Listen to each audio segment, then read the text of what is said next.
Not that I was scared to leave and try something. It's just that, wow, I really kind of had something I really liked. And now, but also this ice cream thing, I know I've got to try it. What's up, everybody? Welcome back to Awesome Inc.'s podcast, where we highlight people pursuing their definition of, you guessed it, awesome. So buckle up and get ready for some more success story adventures and failures from Kentucky's tech and entrepreneur community. Everyone, welcome back to the Awesome Inc. podcast. I am pretty stoked. I'm sitting down with someone I really admire, Curt Jones, the founder of Dippin Dots and 40 Below Joe. Curt, you don't know this, but I started working at Awesome Inc. about a week before LED 2018. So I was literally thrown into the deep end of the swimming pool. And so I have very fond memories of that event, you talking at Base 110 here in Lexington, and then sharing bits of your story. So for you guys listening, Curt actually was one of our first podcast episodes from March 5th, 2019. He did a live talk at Lexington Entrepreneurship Day. We're gonna encourage you guys to check that. And then before I pass it off to my partner in crime, Liz, I wanna say that Curt has a great podcast on how he built this. So this episode is not gonna be diving into all of his story, but more so focusing on his innovation from all tech, Dippin Dots, and so on. So Liz, I'm just gonna pass it on to you. You do your thing. Appreciate it, Garrett. Hey guys, I'm Liz. I'm back.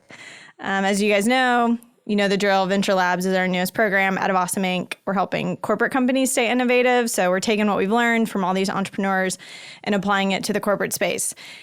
We've gotten a ton of great feedback lately. I read to Garrett an email yesterday from Jake Miller from Toggle Health. I cried. If you haven't listened to his podcast episode, watch it. Just a lot of good feedback on this topic of corporate innovation. And today we sort of have a dream guest of ours. So we're excited to introduce you to him. On that quick cliffhanger, a quick shameless plug again, subscribe to our newsletter, awesomeinc.org/Venture Labs to stay up to date with all of our content. Okay, enough with all of the plugs. The big reveal today, we've got Curt Jones, founder of Dippin Dots and 40 Below Joe. You are maybe the greatest example of sort of this entrepreneurship-inspired corporate innovation that we've had on the show. We're both shaking. We're very excited. Well, you got me shaking now, so I'm afraid to say anything. Was that the biggest buildup you've ever had? Yes. So we want to get into a couple of questions, especially about your history at the beginning and you as an employee at a corporate company, et cetera. But first, Garrett's got a really important question. All right, Curt. This one is for all the marbles. Subjectively, in your opinion, what's the best flavor of Dippin Dots you've created? Or 40 Below Joe. Or 40 Below Joe, yeah. If that makes it too broad. Yeah, I've always answered the question on Dippin Dots as vanilla for me. I've always been a vanilla ice cream fiend. And of course, that then includes all the flavors that have, you know, the like cookies and cream and cookie dough and things that they're mixed with vanilla. Yeah, so essentially the founding block, or I guess the building block. Yeah, He's an ice cream purist. I like it. I love it. So Curt, most of what we're trying to do at Venture Labs is get people to think like entrepreneurs at their own company and use the assets and the resources that are at their fingertips to maybe come up with incremental improvements or big breakout ideas. You were working for Alltech in 1986, 87, if I remember correctly. Right. After getting a degree from Southern Illinois University, you had this idea, not that liquid nitrogen, am I saying that correctly? That was not your idea. You did not invent it, but the application was. I would love to kind of hear your experience going back to that time. Were you looking to come up with a new idea to be an entrepreneur? Did you stumble upon it? Get us into that story a little bit. Sure. Well, I wasn't looking specifically at that time because I'd actually just gotten a pretty good job, you know, the year before. But all my life had been somewhat of an entrepreneurial, everything I did was somewhat related to the entrepreneur business being an entrepreneur because I grew up on a farm. And then I had, you know, always these little small businesses to try to make a little extra money. They were usually farm related. So I think when I went to work at Alltech, though, I still had that entrepreneurial spirit from all the things I had done over the years. And like working on my master's degree, I actually worked, and a lot of people don't know this, I worked in a minimum security prison the last couple of years I was doing my master's degree because I had all my classwork done, but I hadn't done all the research yet to work on my thesis. And what they had in the prison that nobody was using was a laboratory because everybody was afraid to use it because they were afraid if somebody stole the chemicals and somebody got in trouble or whatever. But I did all the inventories and basically worked for a couple of years there. But to do some of my final experiments, I actually needed some equipment that I didn't have. And I had met Dr. Lyons, who founded Alltech, at first at an ethanol school. He was doing fuel ethanol workshops at the time. And I noticed he had some pieces of equipment in his lab, and I kind of worked out a deal where I went down and used his equipment. I had a week of vacation one time and went down. So I think I was always dabbling with something entrepreneurial because at the time, I didn't mean to get off the subject too far, but I wanted to be the first person to make lysine in the United States. It was all being made in Japan at the time. And I had actually, over the last 2 to 3 years, had developed an organism that would produce almost 75% of what the Japanese could do. And then the year that I got my degree, they actually announced a $25 million plant coming to Cape Girardeau, Missouri. So, I was much more open to just going and getting a job at that time. And that's when I, when I'd met Dr. Lyons and used his lab for a little bit, it was kind of a natural fit because they were getting ready to get into the animal feed business. So I digressed a little bit, but wasn't looking for anything necessarily. I was happy to work at Alltech at that time. Was there, and I'm not, maybe this wasn't the case, but I'm curious, what was the culture like at Alltech? Was there, I know it has been important to the Lyons family from day one to have that founder's mentality. Mark talks about that a lot now. What did you experience in that? Were you encouraged to think through new ideas, test new ideas? Oh, yeah. I mean, Dr. Lyons was so, it was such a treat to work for him. He was hard driving and full of energy and all that. But the biggest thing for me is that I never really like to make mistakes, and you make mistakes all the time. But I remember him telling me one time, he said, I'd rather you do 10 things and do 8 of them right than to do 3 things and get them all right. Because you're going to get, 5 more things done, and he made it real comfortable to be able to really, I think, be entrepreneurial when you knew that, hey, I make a mistake, I'm not going to get fired or anything. And I think that's real important. And I think that's always been my mentality as well. So I really liked having that environment. Absolutely. How did you make that decision? It sounds like the science that you were working with, obviously you applied it to ice cream. Was there ever a moment where you considered doing that under the Alltech brand, or how did you decide to quit that and launch it on your own? No, very much so, because when I first had the idea, I was actually working with Alltech products. We were actually growing lactobacillus bacteria to put back into animal feed, and I was in charge of growing it and also freezing it and freeze drying it. But we were doing it in a different way. I got there in the very beginning. We were actually freezing them in pie plates that small, and then we went to bigger and bigger pieces of equipment. And we weren't using liquid nitrogen. We were using acetone with dry ice in it to get a very cold liquid so that we could put trays in there that you could almost get an immediate freeze. Well, anyway, I started playing with liquid nitrogen because I wanted to do it even faster. And but once I developed that process and it worked really well, and we actually got higher bacterial counts by doing it that way because we were getting a quicker freeze, smaller ice crystals, less cells getting damaged. It wasn't until about a month later when I was making homemade ice cream that I thought, wait a minute, why am I not making ice cream this way? Or I got to thinking about it. And anyway, the next time I made ice cream, I had got to thinking about it and then decided that I would eventually try some. So I have my own, Garrett and I have done a lot of online stalking of all of your interviews to prep for this. So I have my own potential question or answer to this question, but what personal traits would you say you might have that helped you think outside the box?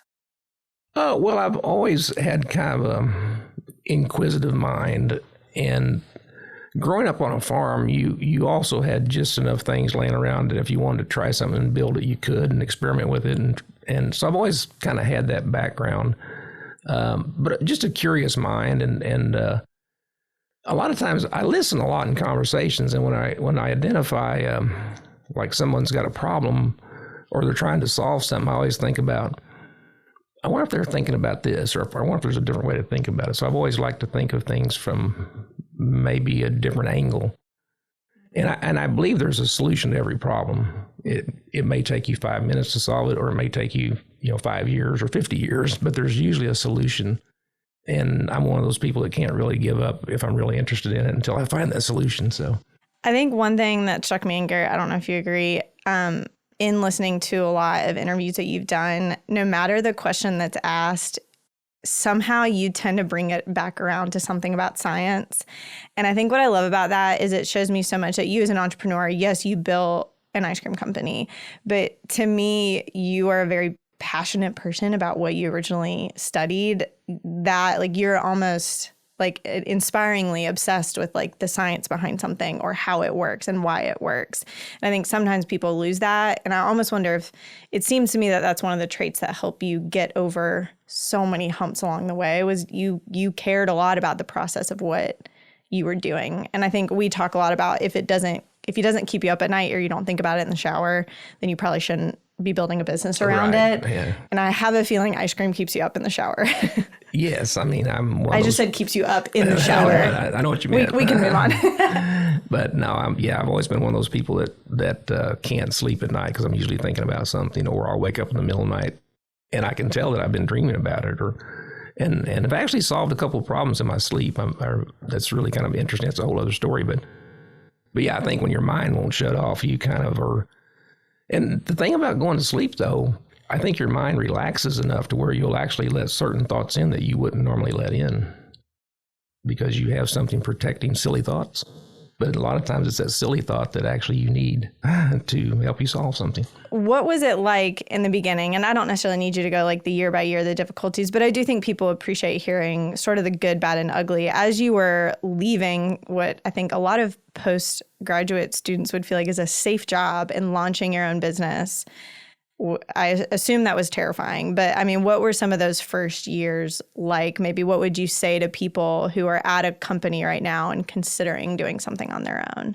Well, for me, it was probably easier because I never really had anything super stable anyway. I mean, I had another job before that, but I was used to kind of the ups and downs of, like I said, farming and things like that. So, but it really was a good job. I really enjoyed working there. I really liked all the opportunities, and it was obviously a company that you could tell was going to grow and grow and grow. So that was probably the hardest part, is not that I was scared to leave and try something. It's just that, wow, I really kind of had something I really liked, and now, but also this ice cream thing, I know I've got to try it, But I think for me, I've told people before, it was a perfect time for me to probably do that because I didn't have a lot saved up or built up yet. And I think that's one nice thing about being young. It's like you don't have a lot to lose sometimes when you're going to try something. It's like, oh, well, I'll get up, dust myself off, and try again. And that's kind of where I was in my life at that time. I had a young daughter, and was married and all that. But at the same time, we had been used to not having, tons of money laying around. So we thought, well, if we can get this up and going, let's give it a shot. And of course, it wasn't that easy. It took several years to really get it to where it generated its own profits, but that's a whole other story too. Sure. It reminds me a little bit of what Lee Todd told our co-founders, and I'm looking at Garrett because I know he knows what this is. Brian, our founder, often tells the story. They went to Lee Todd and asked him for advice on whether they should launch the software company or not. And he was like, listen, try it. See if it works. Worst case, you get a normal job in a year or two from now. Best case, it becomes something that changes your life. That was kind of my thinking too. I thought, I just got this job. If it doesn't work out, I can probably get another job. I was still at that stage of my life. So yeah, absolutely. Any questions before I move on to a little bit later on down the road? I got a couple of things. Curt, like Liz said, we want to be strategic with this, and in doing so, we went back to your founder series video almost a decade ago, and you shared a couple. Which we're going to link in the show notes because the videography is truly incredible from 10 years ago. The interview you gave is amazing. Yeah, the video is your interview was great. Video quality is subpar. So we know that you've had an immense success, and most people do not have a product that grows to either a national or global level. So first off, I feel like I'm in the presence of greatness. This is still pretty surreal. One thing that you talked about is you approached supplying McDonald's like a test market with getting Dippin Dots in, 1, 2 stores, 8, then, it's almost growing exponentially. And that seemed like a very wise approach. However, you talked about how they kept having changes in the CEO position, and you learned not to put all your eggs in one basket. Sounds a lot like Dave Ramsey. Just saying that. So what came next for you in growing your company from some of those unfortunate decisions that were outside of Dippin' Dots? So again, like with McDonald's or maybe some of the other top 50 brands that you were in competition with. Yeah, well, I think at some point early on in the business, probably a couple of years into the business, maybe 3 years into the business, we found that getting our product into the theme parks really made a lot of sense from a lot of different directions. Number one, it's a great way to build a brand, and especially a fun product, because, what better place to see a fun product than in a theme park? But the other thing that was nice about it, for a very, very small company, that was a nice volume of product. So we could do larger and larger volumes. We could build our plant a little bit bigger. We could get bigger trucks. And there was a lot of theme parks out there. So if we got to work in one theme park and then got into 4 and then got into 11, we could kind of have this steady growth and add an employee here and there and do, kind of have a structured growth, not structured, but at least manageable growth. The fact that we kind of had that as our base business really allowed us to go after things like McDonald's and other things. And so if something didn't quite work out long term, we always had that base business to go back to. Mm-hmm. And then, of course, we started doing more and more with what we had. We had dealers in the beginning. We had eventually those converted to franchises. And so the business kind of continued to go off in different directions. But I think it was at some point when the brand became established, it's really just kind of trying to spread that way of doing business out so that all your eggs aren't in one basket with, our next level at McDonald's would have been going from 800 stores to 3,200. Okay. Wow. And we almost got over that hump before all the other things happened. But at the same time, had we been at that level and it happened, it would have been a lot harder to get over, than losing the 800 locations. Very, very cool. Sure. And so I mentioned this a moment ago that you were in, I guess, the running that top 50 brand list alongside companies like Coca-Cola, McDonald's, yes, Starbucks, and some others, which again, such a cool achievement. And this is where the next part of our conversation will head towards. But this fueled your team to start thinking more innovatively and with more innovative ways to get your product to new places. Something, again, you mentioned in that video about a decade ago. What were a few of the creative ways Dippin' Dots appeared in new customer settings, or consumer settings, maybe might be the better way to phrase that? We had the theme parks. We had the dealers and the franchisees that were putting products into the malls and fairs and festivals and things like that.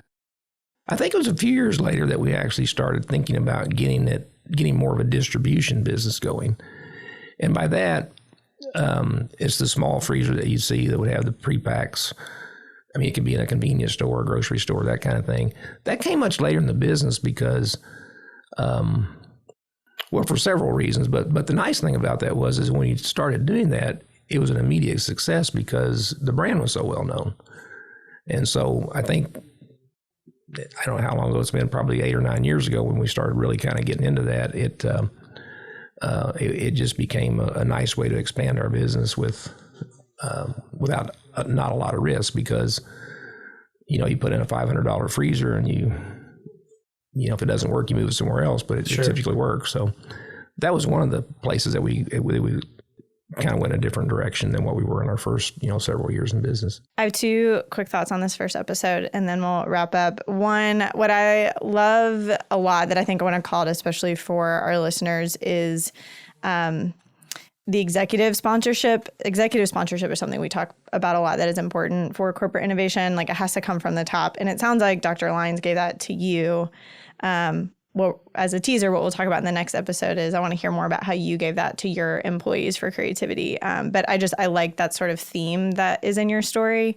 And my second completely unrelated point is I just had a memory. I remember, you grew up in Louisville. In the Southeast, I feel like every 6th grade class has to go to the space camp for 6th grade, like every one of them. And I have a distinct memory. That was the very first time I had Dippin' Dots. I don't remember what year that would be, but it was what was the slogan? Ice cream of the future, right? Yeah. And we call it Space Dots, actually. There you go. What space center did you go to? It was in Alabama. Yeah. Tuscaloosa? Is that right? Huntsville. That's right. Huntsville, 6th grade. To all my elementary friends. I know what year that is, but I'm not going to say it. Mine was at Six Flags in Louisville. first time. I think it was 6 or 7. I love it. Well, we'll pause right there. And guys, when we come back in the next episode, we're going to talk a little bit more about corporate innovation at Dippin Dots and 40 Below Joe. Well, that's it, guys. Thank you so much for checking out this episode of Awesome Inc.'s podcast. And another quick thank you to Lee Rosevear and a few members from our community who provide the music that you hear in this show. Lastly, give us a follow on Instagram, Facebook, all that jazz. Or even better, come on down to our space.